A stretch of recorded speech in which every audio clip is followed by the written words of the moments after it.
Happy mothers day. মা হওয়াটা কিন্তু অনেক বড় একটা ব্যাপার, তাই না? একটা মাকে কিন্তু অনেক স্ট্রাগল করতে হয়, অনেক রকম স্ট্রাগল। একটা সন্তানকে বড় করা, তাকে প্রতিষ্ঠিত করা, একটা মায়ের যে এত কষ্ট, এত জার্নিটা যে অনেক সময় স্মুথ হয় না।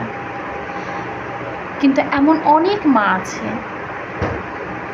যাদের বাচ্চারা কিন্তু সঠিক সময়ে কথা বলা, লেখা, পড়া করা, হাঁটা চলা করা, ইভেন খাওয়া দাওয়াটা পর্যন্ত করতে পারে না। সে মাদের কিন্তু আরও অনেক বেশি কষ্ট। তাই আসুন আমরা সবাই ওই সব মাদের প্রতি আরেকটু বেশি সহনশীল হই।